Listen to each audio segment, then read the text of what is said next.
नमस्कार शेतकरी मित्रांनो, स्वागत आहे तुम्हा सर्वांचं पुन्हा एकदा आपल्या नवीन व्हिडिओमध्ये। आजच्या या व्हिडिओत आज आपण बघणार आहोत की 15 बोकड पालन खर्च आणि उत्पन्न म्हणजे 15 बोकड पालन करून महिन्याला तुम्ही 40-50 हजार रुपये कशा प्रकारे कमवू शकता। त्याचप्रमाणे 15 बोकड पालन चारा किती लागेल, खाद्य खुराक किती लागेल किंवा त्याचं नियोजन कसं असलं पाहिजे, त्यासाठी तुम्हाला उत्पन्न किती लागेल, भांडवल किती लागेल आणि तुम्हाला शिल्लक नफा किंवा फायदा उत्पन्न किती निघेल, अशी संपूर्ण माहिती, संपूर्ण नियोजन अगदी डिटेलमध्ये A to Z माहिती आपण या व्हिडिओत बघणार आहोत। त्यासाठी तुम्ही आपल्या चॅनलला आत्ताच्या आत्ता सबस्क्राईब करून बेल आयकॉनला क्लिक करा आणि हा व्हिडिओ तुम्ही शेवटपर्यंत काळजीपूर्वक नक्की बघा, तेव्हाच तुम्हाला ही माहिती योग्यरित्या समजेल। तर बघा मित्रांनो, जर तुम्हाला 15 बोकड पालन करायचं असेल तर साहजिकच तुम्हाला तुमच्या शेतामध्ये किंवा तुमच्या घरीच चाऱ्याचं नियोजन अगोदरच करून ठेवणं गरजेचं आहे।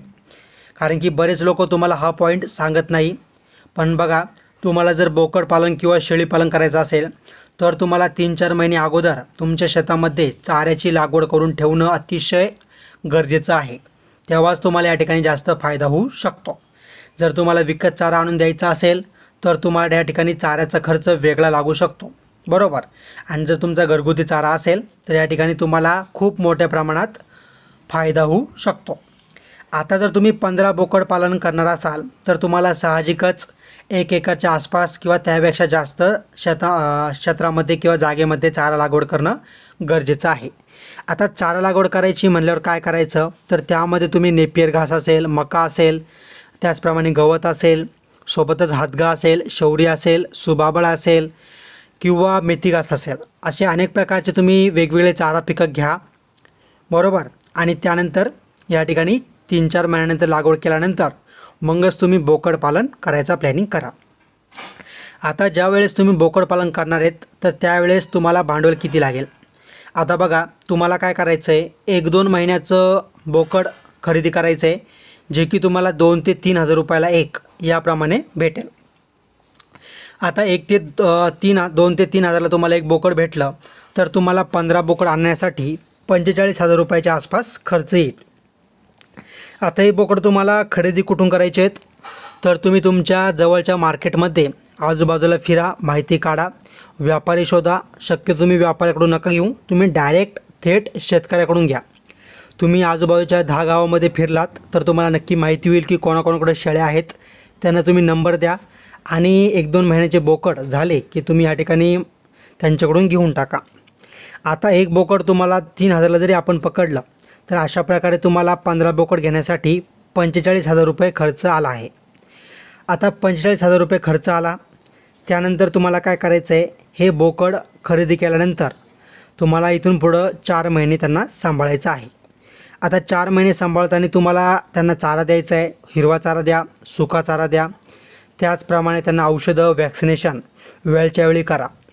खाद्यामध्ये तुम्ही या ठिकाणी तुमच्या शेतामध्ये जो खराब भाजीपाला आहे किंवा जो सुकलेला असेल किंवा पिकलेला भाजीपाला असेल जो तुमच्या काहीच कामाचा नाही आहे, असा तुम्ही त्यांना देऊ शकता।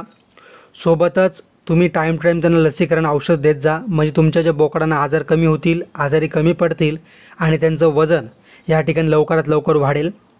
आणि सोबतच बघा तुम्ही तुमच्या बोकडाला दररोज 200 ते 300 ग्रॅम मक्याचा दाणा किंवा मक्याचा भरडा जरी दिलात तरी तुमच्या बोकडाचं वजन चांगल्या प्रकारे या ठिकाणी वाढू शकतं। आता जर बोकडाचा तुम्ही खुराकाचा खर्च बघायला गेलात तर आपण 300 ग्रॅम जरी दिवसाला एका बोकडाला पकडलं तर सरासरी 4 किलोच्या आसपास खुराक किंवा मका आपल्याला या ठिकाणी दिवसाला त्यांना द्यावा लागेल। आता 4 किलो मका, 4 किलो जर मका आपण बघितला तर साहजिकच आपल्याला 20 रुपये किलोच्या आसपास किंवा 2,000 रुपये क्विंटलने आपल्याला भेटून जातो। जर तुम्ही 1-2 किलो घ्यायला गेलात तर तुम्हाला 30 रुपयांनी पण पडेल, पण ह्या ठिकाणी तुम्हाला बल्कमध्ये घ्यायचं आहे किंवा क्विंटलमध्ये एक खटी घेऊन ठेवायचं आहे, म्हणजे तुम्हाला 15-20 रुपयाला क्विंटल, 15-20 रुपयाला किलो सहजपणे भेटून जाईल। मग आपण 4 किलोचे झाले 80 रुपये, म्हणजे 4 किलो मक्यासाठी 80 रुपये लागले तुम्हाला। आपण एक सरासरी 100 रुपये दिवसाला यांना खुराकाचा खर्च पकडला।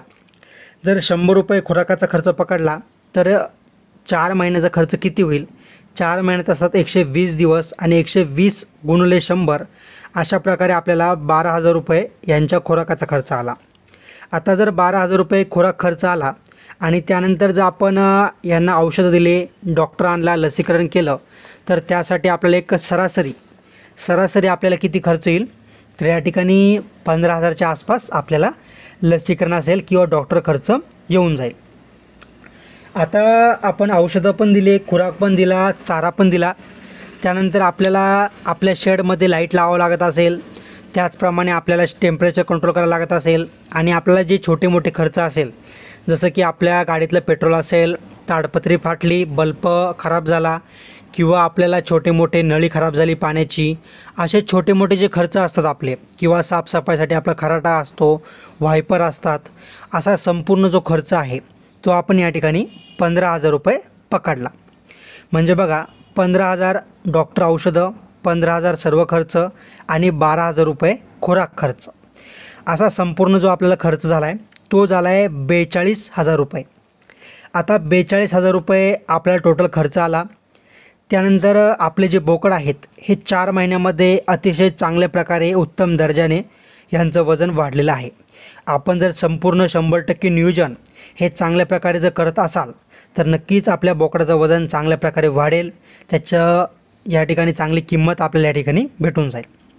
आता जर तुम्ही या ठिकाणी तुमचे जे बोकडं आहेत, 15 बोकडं आहेत जे तुम्ही 4 महिन्या अगोदर घेतलेले होते, ते जेव्हा तुम्ही मार्केटमध्ये विकायला जाल तेव्हा तुम्हाला एक सरासरी तुम्ही 9,000 रुपये एका बोकडाची किंमत जरी पकडली, 9,000 रुपये एका बोकड्याची जरी तुम्ही किंमत पकडली, तर त्या ठिकाणी तुम्ही हिशोब करून बघा, जर 15 गुणिले 9,000 तर 1,35,000 रुपये तुम्हाला या ठिकाणी बोकड विक्रीतून भेटतो आहे, बरोबर। त्यानंतर तुम्हाला खत जर तुम्ही पकडलं, कारण की तुम्हाला मोठ्या प्रमाणात लेंड्या भेटेल आणि लेंडी खत तुम्हाला या ठिकाणी भेटेल। जर तुम्ही खताचे 2,000 रुपये पकडले, सरासरी पकडले, कमी जास्त भेटू शकता, तर तुम्हाला 2,000 अधिक 1,35,000 असे 1,37,000 रुपये तुम्हाला उत्पन्न या ठिकाणी भेटेल। त्यानंतर तुमचा जो काही खर्च आहे तो आहे 42,000 रुपये, म्हणजे हा बोकडामागं टोटल खर्च आहे 42,000 रुपये, ह्याच्यातून तुम्ही वजा करा। त्यानंतर सुरुवातीला तुम्हाला 15 बोकडं आणण्यासाठी 45,000 रुपये खर्च आला होता, तो तुम्ही या ठिकाणी खर्च करा। असे टोटल खर्च वजा करून तुम्हाला जी शिल्लक राहते ती राहते 50,000 रुपये। आता बरेच लोक बोलतील की 50,000 रुपये आम्हाला 4 महिन्यात भेटले, तुम्ही तर म्हणले होते की 50,000 एका महिन्यात भेटते। बघा, आता मी तुम्हाला 15 बोकडांची एका बॅचबद्दल सांगितले, तुम्ही प्रत्येक महिन्याला एक बॅच तयार करा 15-15 बोकडांची, तुम्हाला प्रत्येक महिन्याला या ठिकाणी 50,000 रुपये इन्कम भेटू शकते किंवा उत्पन्न भेटू शकतं। म्हणजे थोडक्यात काय करायचं आहे, सुरुवातीचे 4 महिने तुम्हाला कोणतंच उत्पन्न भेटणार नाही, पण सुरुवातीचे 4 महिन्यानंतर तुमचे 4 महिने अगोदरचे 15 बोकडं विकायला येतील, ते बोकडं तुम्हाला विकायचे आहेत आणि पुन्हा तुम्हाला 15 बोकडं खरेदी करायचे आहेत। परत पुढच्या महिन्यात 4 महिने अगोदरचे बोकडं विकायला येतील, ते बोकडं विकायचे आहेत आणि पुन्हा नवीन 15 बोकडं आणायचे आहेत। म्हणजे असे करून प्रत्येक महिन्याला तुम्हाला 15-15 बोकडांची बॅच करायची आहे आणि प्रत्येक महिन्याला तुमचे 15 बोकडे या ठिकाणी विकले जातील। म्हणजे 4 महिने बोकडं सांभाळायची आहेत आणि 4 महिन्यानंतर ते बोकडं विकायची आहेत। असं तुम्ही सायकल कंटिन्यू चालू ठेवलं तर तुम्हाला सर्व खर्च वजा होऊन 50,000 रुपये निव्वळ नफा या ठिकाणी होऊ शकतो। पण बघा मित्रांनो, या ठिकाणी तुम्हाला मेहनत पण करावी लागेल, चांगल्या प्रकारे नियोजन पण करावं लागेल। आजार, खाद्य नियोजन, विक्री नियोजन, हे संपूर्ण नियोजन तुम्हाला चांगल्या प्रकारे कंट्रोल करावं लागेल, शिकावं लागेल आणि माहिती घ्यावं लागेल। कारण की मित्रांनो काय होतं की बऱ्याच वेळेस काय होतं की अनेक ठिकाणी अर्धवट माहिती घेऊन लोक हा व्यवसाय सुरू करतात आणि त्यांना औषधाबद्दल, खाद्याबद्दल किंवा विक्रीबद्दल किंवा इतर गोष्टीबद्दल पूर्णपणे माहिती नसते आणि त्यानंतर त्यांचं गणित किंवा त्यांचं नियोजन फसतं आणि त्यांना खूप मोठ्या प्रमाणात नुकसान होतं। त्यामुळे मी तुम्हाला प्रत्येक वेळेस सांगत असतो की तुम्ही अर्धवट माहिती घेऊ नका आणि खूप मोठ्या लेवलला सुरू करू नका। तुम्ही अगोदर छोट्या लेवलला सुरुवात करा, अगोदर तुम्ही छोटी छोटी माहिती गोळा करा। जसं जसं तुम्हाला अनुभव येईल, माहिती येईल, त्यानुसार तुम्ही थोडा थोडा तुमचा व्यवसाय सुरू करा, नक्कीच तुम्हाला फायदा होईल। आणि सोबतच बघा, आपण असेच महत्त्वाचे व्हिडिओ या ठिकाणी दररोज आणत असतो, त्यामुळे तुम्ही काय करायचं आहे, आत्ताच्या आत्ता आपल्या ह्या चॅनलला सबस्क्राईब करून बेल आयकॉनला क्लिक करा। व्हिडिओ बनवायला खूप मेहनत लागली, ती व्हिडिओला नक्की लाईक करा आणि तुम्ही हा व्हिडिओ कोणत्या जिल्ह्यातून बघताय मला तुम्ही नक्की कमेंट करून सांगा। सोबतच मित्रांनो भेटूया पुढच्या व्हिडिओमध्ये असेच महत्त्वाचे व्हिडिओ घेऊन.